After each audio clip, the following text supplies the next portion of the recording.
Olá, sejam todos muito bem-vindos ao canal Afinal, o que somos nós? Nessa segunda parte da entrevista, a Neia fala sobre a sua percepção de que, mesmo se ela ultrapassasse o limite, ela não ia ficar naquele lugar que ela viu. Ela seria conduzida para um outro lugar. Vamos assistir?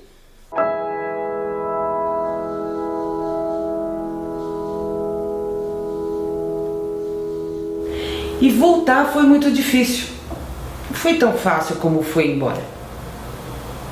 Saí do corpo, me vi flutuando, fui me deixando levar. Parecia que tinha sido rápido, porque eu senti aquela força gravitacional, sabe, como um foguete. Mas voltar não foi fácil. Porque eu não queria voltar, lá no fundo do meu coração. Depois, porque parecia que o trajeto de volta era mais penoso. Mas eu já estava no meio do caminho, não podia ficar ali parada. Então, difícil, mas comecei a fazer a viagem contrária novamente, sentido a terra. Eu gostaria que você detalhasse o quanto você puder sobre essa volta.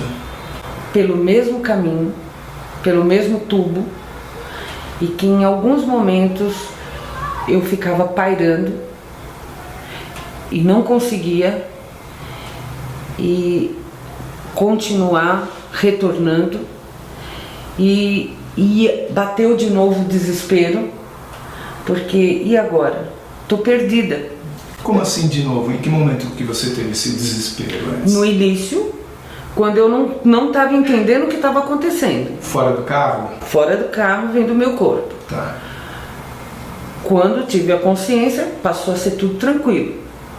Aí bateu o desespero de novo, porque eu já tinha me distanciado de novo daquele local que eu queria chegar e eu não conseguia retornar.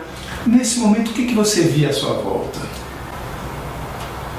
Escuro, como se eu estivesse revestida. Não é que você estava num ponto do universo, com estrelas, planetas, coisas, você não via nada? Vi. Após conseguir passar por esse momento em que roguei a Deus, implorei, que Ele sabia que eu não queria voltar, mas que eu precisava voltar, que Ele me ajudasse a voltar, que eu pudesse cumprir tudo aquilo que misteriosamente eu sabia que eu tinha prometido para alguém que eu ia fazer aqui, né? Então que ele me ajudasse a voltar, que eu iria fazer tudo o que precisava fazer o mais rápido possível, e assim que ele achasse que era o momento, que eu iria partir sem questionamento e com plena felicidade para poder retornar para aquele local. E aí o meu corpo, como se tivesse se desprendido de uma corrente, começou a baixar, comecei a ver as estrelas. A Terra ainda estava longe? Ou você ainda nem via a Terra? Não via a Terra. Aí até que ela se apresentou muito pequenininha, acho que é ali. E aí ela foi aumentando, aumentando, aumentando. Entrei no globo terrestre, senti o impacto. Impacto de entrar no globo? Como se fosse uma energia que começou a sobrecarregar o meu espírito. E continuei descendo e vi os estados, as cidades, os bairros, as ruas, a rua que eu estava, o carro, meu corpo, meu marido encostando no hospital, continuando desesperado. Quando ele encostou, o meu espírito já estava perto, adentrou pelos meus pés o trajeto entre o espírito percorrer meu corpo, até chegar nessa altura e se acomodar nessa forma, nessa carne. Foi dolorido, Eu não sei se era porque eu estava resistindo ainda, mas acho que isso deve acontecer mesmo. Porque ocupar esse corpo, ele é penoso, ele é pesado, ele te priva da sensação de liberdade. Mas aconteceu. E quando terminou de se acomodar, o meu coração começou a bater. A audição aqui abriu, comecei a perceber o que estava ao redor. Por último, a minha respiração e a minha visão. E quando ele me viu, abriu os olhos, despertar, chorando, me abraçou, abriu a porta do carro e veio para me retirar do carro, nos braços. E eu disse, não quero, não vou descer. Você precisa, não vou descer. Eu sempre fui uma pessoa muito brava, muito firme. E por ser firme, né? Quando ele insistiu, eu falei, não quero. O que eu passei agora, médico nenhum vai poder fazer nada por mim. Quando você fala o que você passou, isso quer dizer que você voltou com consciência plena? Plena. Instantaneamente? Instantaneamente. E aí eu disse para ele, eu quero ir para casa, nós temos uma festa, convidados, minha mãe deve estar desesperada, porque eu saí sem avisar ninguém. Eu simplesmente, quando me deu a dor, eu fui caminhando para o portão. E quando ele estava chegando com o carro, eu entrei dentro do carro e me tira daqui e me leva para o hospital. Então ninguém sabia aonde ele estava, né? Ninguém viu. Então eu falei, não, vamos para casa. E ele fez isso? Ele, não posso te levar, olha como você tá. E quando eu me olhei no espelho, meus olhos ainda estavam esbugalhados, meu cabelo estava desse tamanho. Ainda tinha um transtorno. Eu disse, não, isso aí eu pentei o cabelo, tá tudo bem, eu tô bem, vamos embora. Voltando, convenci, né? Nossa, você é boa de convencimento mesmo. Não, eu sou danada. Porque ele estava ao lado do hospital já. Nós estávamos na porta do hospital, no estacionamento do hospital. Tanto que ele abriu a porta para me tirar no colo. Eu não e não. E a única coisa que eu dizia para ele é, o que eu passei agora, acabei de passar, eu não morro mais. Vamos para casa. Só que no caminho eu não podia negar que eu sentia uma dor, um desconforto.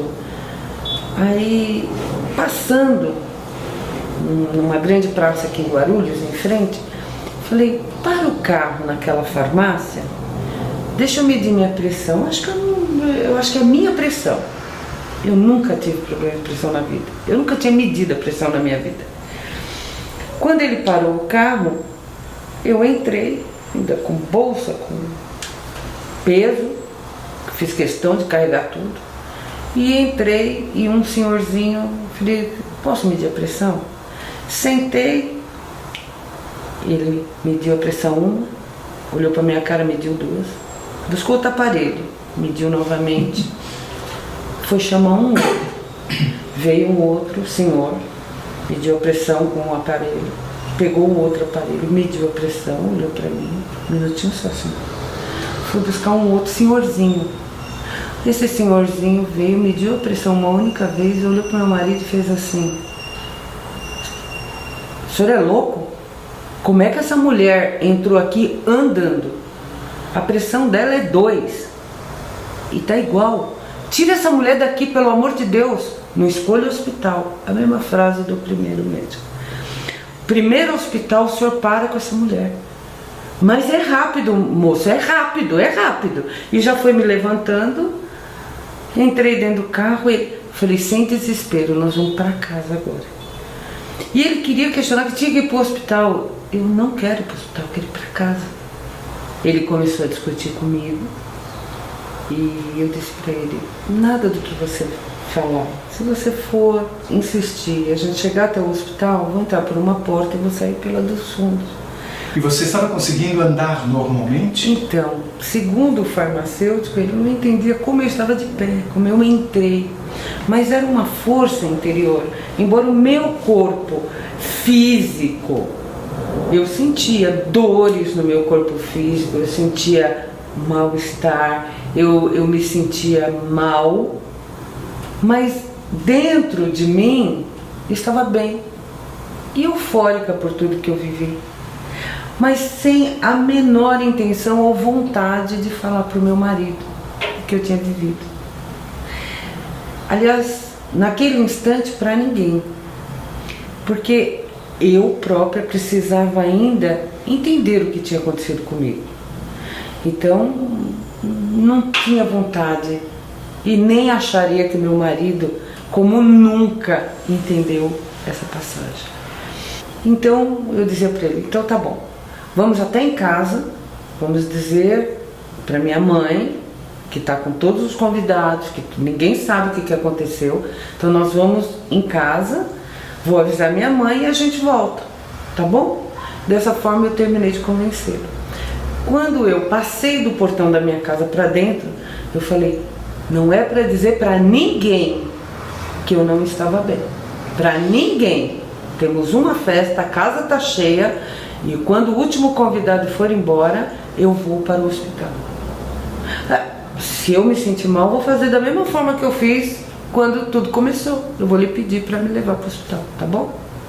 E mesmo com o corpo pesado, os braços pesados, eu distribuí sorrisos, eu servi as pessoas, eu fui uma boa anfitriã, eu dei alegria para minha filha na festa de 3 anos e não voltei para o hospital.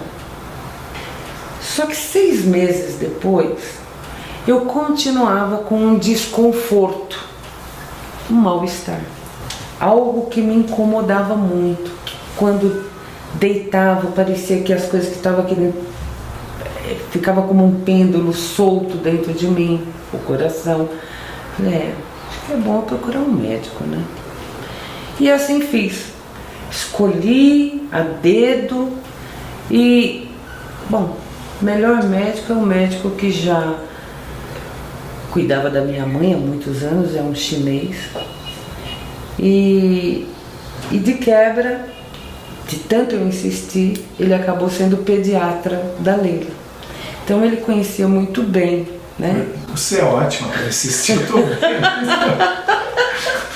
Você imagina, um geriatra cuidando de pediatria.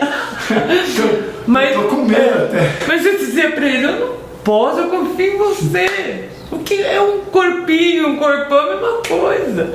E assim, ele cuidava das duas pra mim. Aí voltei, fui lá, né, marquei uma consulta. E ele, alguma coisa com a Dona Maria, com a Leilinha, cadê elas? Falei, não, hoje é comigo. Queria fazer uma consulta, doutor. Aí outra estranheza, né, porque não era nem... Aí eu tava no meio do caminho para a especialidade dele. Mas ele resolveu me... O que você está sentindo? Ah, doutor, eu tenho um desconforto, eu tenho um mal-estar que está me acompanhando, já tem um tempo, não ando dormindo bem, parece que pesa um pouco, não sei o quê. E tá bom. Pegou o estetoscópio, botou no ouvido e trouxe até o coração. Quando ele trouxe até o coração, a expressão dele mudou. E começou a palpar e fazer exames, e assim dói, assim não sei o que, assim não sei o que lá. Doutor, é um desconforto. É um desconforto. Ele fez assim, olha, você está com um problema muito sério, cardíaco. Mas isso não é de agora. Eu diria que você está infartando há pelo menos 5, 6 meses.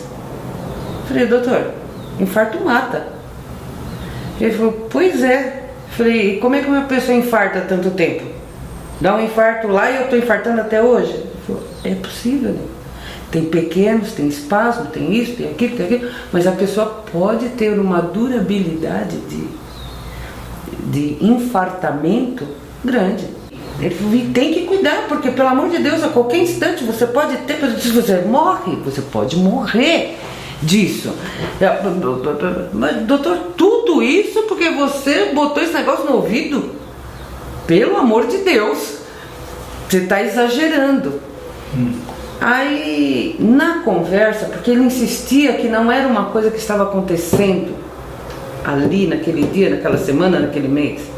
Falou, é algo, eu diria para você que você teve um infarto. E não melhorou dele, ele continua. E pelo que eu estou percebendo aqui, tem alguns meses, 5, 6 meses. Quando ele falou isso, eu... Fez as contas. Doutor, olha, então data, assim, senti uma dor muito forte. Longe de mim querer contar para um médico toda essa história que eu relatei. Eu parei só na dor, né? Na farmácia. E você não foi. Na Rosângela, nós temos que imediatamente fazer alguns exames. Imediatamente. Pegou o receituário, esse aqui você vai já tomar agora, quando sair, e pediu alguns exames, do qual não fiz nenhum. Peguei a receita e joguei fora. Você não fez nenhum dos exames? Não. Mas eu continuei não estando muito bem. Voltei, tomei uma bronca. Ai, doutor, para de me dar bronca, eu tô aqui porque eu tô bem, né? Cuida de mim. Aí de novo, tal, você vai tomar aí, você tomou? Não, joguei fora. Tá. Rosineia, a sua vida tem risco.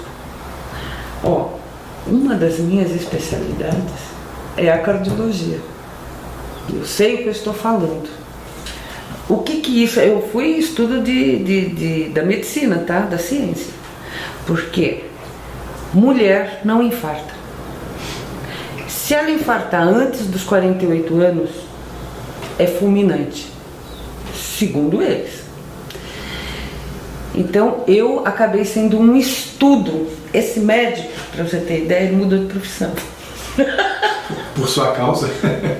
Ajudei ele. Ele passou a fazer a medicina alternativa, depois que ele próprio teve que viver algumas coisas. Ele descobriu que a medicina tradicional, embora ele fosse um excelente cirurgião, um cara muito estudioso, com o meu caso, ele começou a estudar paralelamente as medicinas alternativas para me ajudar, uma vez que eu era uma pessoa rebelde. Eu chegava lá e ele só dizia que eu ia morrer.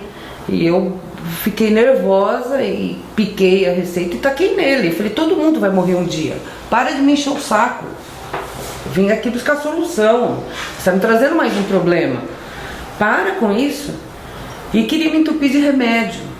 Mas você foi fazer os exames que ele mandou? Nesse dia que ele me convenceu que eu ia morrer, falei... Que foi a segunda vez que você... Falei, não entendi nada. Aí ele percebeu isso. Aí ele pegou, ele abriu a agenda dele e falou, olha, esse é um cara que eu confio muito. Você procure ele. Olhei, um cardiologista. Ele falou, não acredita no que eu estou falando. Posso marcar a consulta? Eu ligo agora e marco para você amanhã de manhã. Não, eu faço isso. Saí de lá, falei, imagina, sair daqui, ele vai ligar pro cara. De jeito nenhum. Mas eu cheguei no escritório no dia seguinte e marquei com 3, em 3 locais diferentes. Passei o dia pagando consulta e fazendo exame.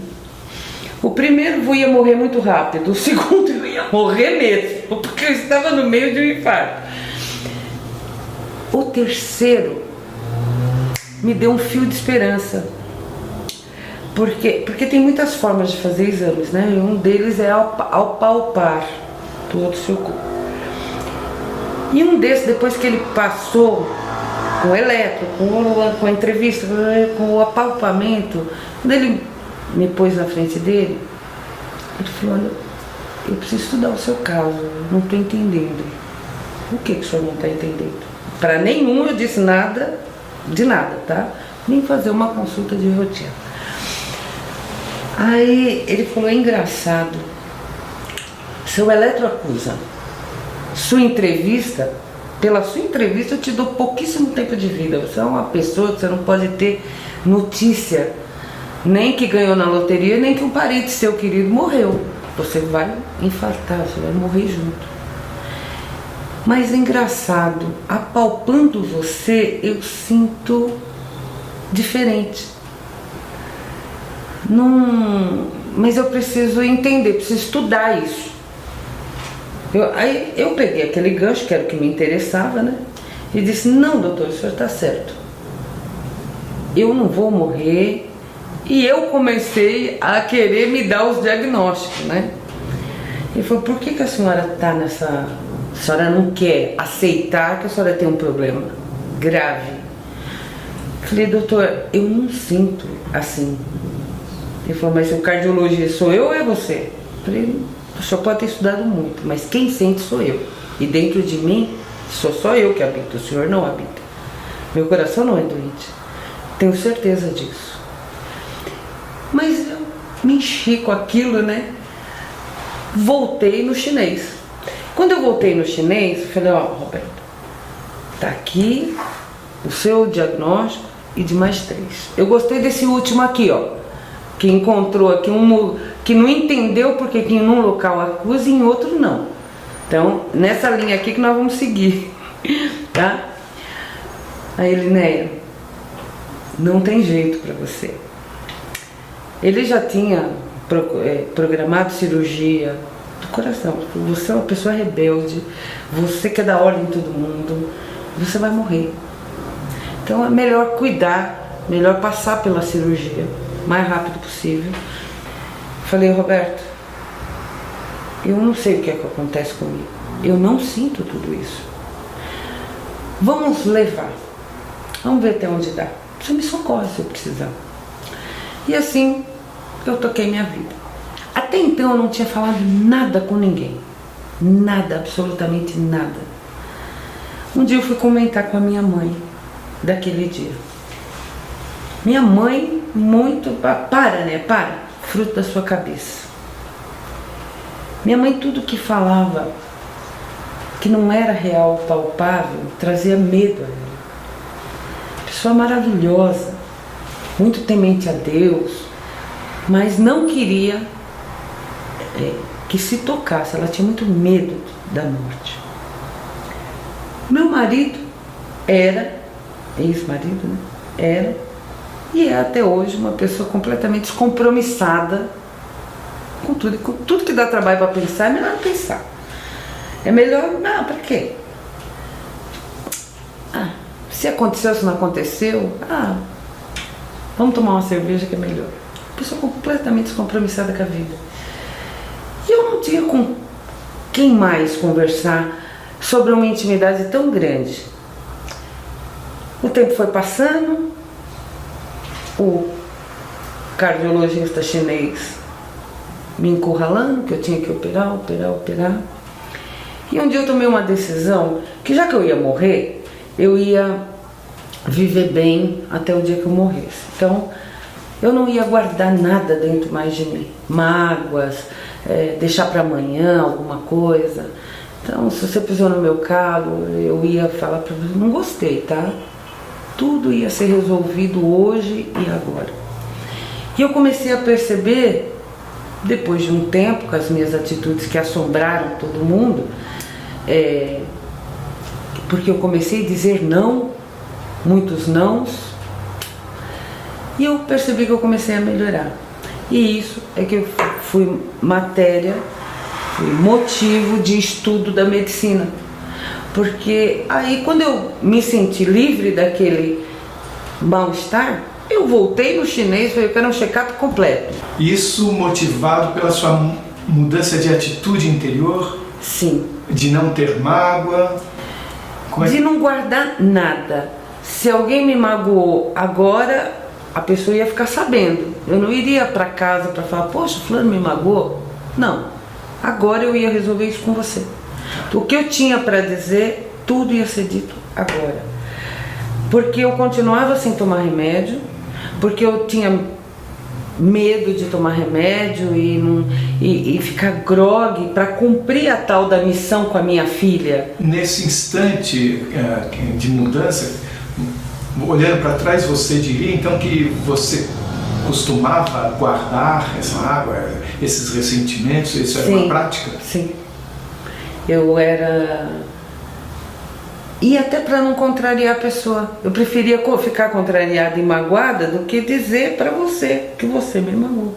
E às vezes as pessoas magoam as outras até sem saber que magoaram. Na verdade, é uma coisa que é mais nossa do que do outro. Sim. Né? Porque por mais que você queira me ofender, me magoar, você só vai conseguir se eu aceitar isso pra mim. Se eu pegar isso e falar, puxa, ó, vestir, né? Então eu passei a viver de uma forma diferente. E tudo isso também desembocou na minha separação. E aí eu descobri que fazia alguns dias que eu já dormia, já estava melhor, já estava não sei o que, voltei pro chinês. E, nossa, esse chinês, ele me cravou de exames de tudo. Ele falou, olha, se outro tivesse me contado, mas eu te diagnostiquei, eu sei como era o seu problema, eu não entendo. Eu falei, e aí, e se eu tivesse deixado você me operar? Se agora você já está aí falando toda essa conversa? Eu falei, que diagnóstico você me daria? Eu falei, seu coração fica doente. Você vai morrer, tá? Você pode morrer. Mas é a única coisa que eu consigo te dizer é isso. Seu coração fica doente. Ele estava doente, ele não está mais. Aí, bom, continuei tocando minha vida, mas sempre me vinha a saudade daquela pessoa que estava me aguardando, a saudade daquele local, que por incrível que pareça, Carlos, também eu sabia que aquele local tão belo e tão maravilhoso, que eu conhecia tão bem, não era um local que eu iria morar, em espírito. Explique melhor isso, por favor. Era como, como se eu tivesse uma bela recepção de um local que um dia realmente eu vivi, um local puro, mas que ele não me pertencia naquele momento. Mas que eu iria ser recebida naquele local, que eu iria viver um pouquinho, e iria ser conduzida para minha verdadeira morada, quando eu deixar esse corpo. Uma verdadeira morada, mas aquela já foi sua também. Aquela já foi. Eu conheci ela muito bem. Tá. E essa verdadeira morada no que difere? Não era um local tão maravilhoso, não. Todo esse acontecimento eu guardei. Eu não iria ficar me martirizando, porque um médico falou isso, o outro falou aquilo. Eu iria viver o máximo e com a maior responsabilidade possível com a minha vida, com a vida dos que me envolvem, que estava sob a minha tutela, minha filha, minha mãe, e que eu iria viver um dia de cada vez. Isso já depois da volta em que o chinês falou que seu coração fica doente e que agora ele não está. E que ele iria levar isso para estudo da medicina. E eu disse para ele, isso é um problema que é seu, não é mais meu, tá? Obrigado por tudo. Minha filha continua consultando com você, minha mãe continua consultando com você, eu não preciso mais de consulta sua. E passei a tocar a minha vida. Porque assim, eu tinha comigo que eu tinha um prazo aqui nessa vida, né? E que eu iria retornar para algum lugar que eu ainda não sabia. Eu tive toda essa impressão, mas eu não tinha... Eu vivi tudo isso, mas eu não tinha compreensão de tudo isso. Eu não sabia o que era isso. Como eu tentei conversar com a minha mãe, minha melhor amiga, minha maior confidente.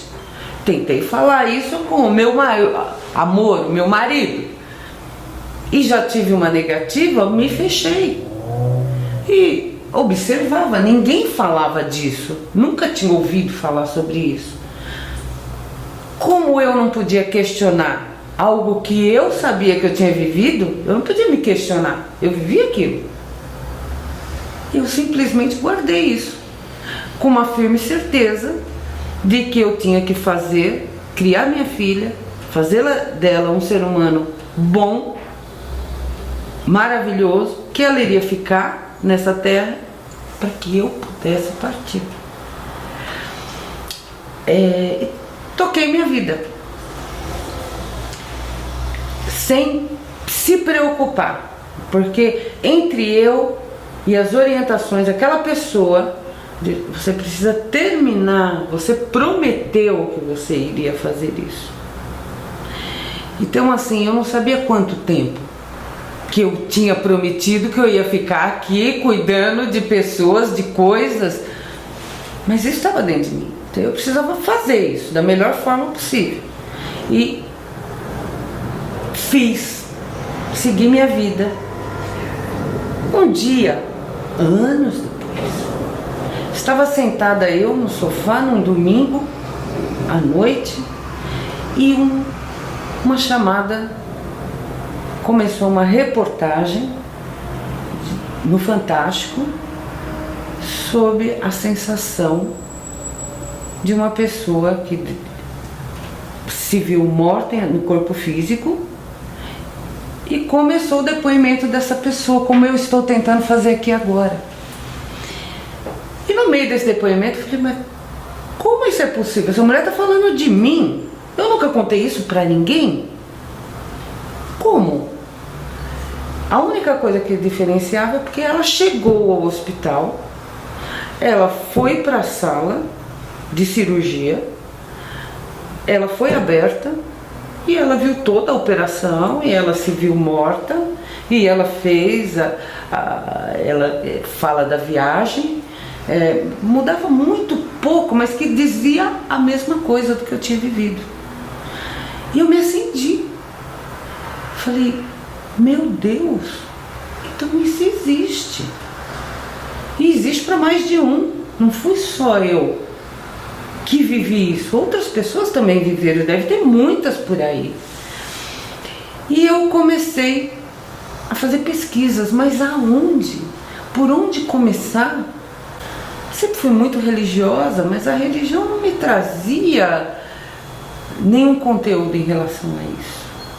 Cada um tem seu jeito de ser, né, e sua crença, e com proibitivos, né, e que se existe espírito é só o diabo, é só... E eu não achava que era nada disso. Pesquisei muitos livros, Chico Xavier de cabo a rabo, frequentei centro espírita por 19 anos para compreender, nunca fui espírita, mas durante 19 anos, 2 vezes por semana, eu estive num local, observando e tentando absorver o conhecimento. Muitas coisas iam se encaixando, muitas coisas. Comecei a ter entendimento, mas assim, a compreensão, onde tudo se encaixou como luva, foi quando eu conheci a arte maricária. E aí, falar de espíritos, de pessoas desencarnadas, que elas existem, e eu sabia que elas existiam, porque eu as via. Eu passei a minha adolescência, a minha fase infantil, vendo pessoas que se desmaterializavam. E isso me trazia um certo... Porque criada num lar católico, tá? Essas coisas não podem acontecer. Porque se não tem corpo, é Satanás, é diabo, é o tinhoso, é tantos nomes que se dá para um espírito, né? Mas eu via, eles falavam comigo, eu tinha uma relação. E isso você falava na sua família, porque você era pequena. Então, mas eu era podada, porque achavam que eu tinha a imaginação muito fértil. E eu pensava comigo, mas então da onde está vindo essa imaginação? porque não era um assunto que se falava. Eu não tinha da onde absorver a riqueza de detalhes com que eu queria relatar, que não era permitido. Então, durante um período, eu comecei até a achar que eu também não era muito normal. E eu rezava muito e pedia a Deus que eu não queria mais nem sentir, nem ver, nem perceber aquilo. E durante um período, uns 5, 6 anos, eu realmente parece que foi bloqueado. Aí eu tive essa experiência. Aos 22 anos. Aos 22 anos. Aí não dá mais pra mim. Existe alguma coisa e eu preciso desvendar o que é. E aí eu passei a buscar conhecimento, mas a experiência de pós-morte de alguém como eu, que tinha morrido e que estava aqui falando, eu me vi morta, eu senti, eu vi tudo que fizeram com o meu corpo, eu ouvi tudo que falaram a respeito do que estava acontecendo com o meu corpo, eu fiz um percurso, eu cheguei em um outro local e me mandaram voltar. Isso eu nunca tinha feito. Eu nunca tinha posto a mão num livro para me relatar uma coisa daquela. Então aquilo me acendeu. Eu precisava ir mais profundamente, eu precisava investigar isso melhor. Eu precisava tentar contactar com outras pessoas que tinham vivido essa experiência. Porque no fundo eu sentia vontade, necessidade, que você está me dando somente agora, 34 anos depois, de falar sobre isso. Isso está sendo muito bom para mim. Para nós todos. Muito bom mesmo, sabe? Para nós todos. poder viver, vivenciar, sentir novamente todas aquelas sensações que eu senti. Na próxima e última parte da entrevista da Neia, que será publicada daqui a 2 semanas, ela conta pra gente, entre outras coisas, sobre a felicidade que ela sentiu naquele lugar, sobre a lembrança que ela teve de outras vidas, do que ela fez em outras vidas, e também fala pra gente sobre a percepção da energia de seres invisíveis. Se você gostou, por favor, se inscreva no nosso canal, dê muitos likes, faça comentários, divulgue para os amigos, toque o sininho que daí você sempre fica sabendo quando chega vídeo novo. E se você tem alguma dúvida ou passou por uma EQM e gostaria de compartilhar a sua história com o mundo, por favor, nos escreva. O nosso e-mail é afinal-o-que-somos-nós@gmail.com. Essa é uma nova fronteira do conhecimento humano. Vamos juntos atravessá-la?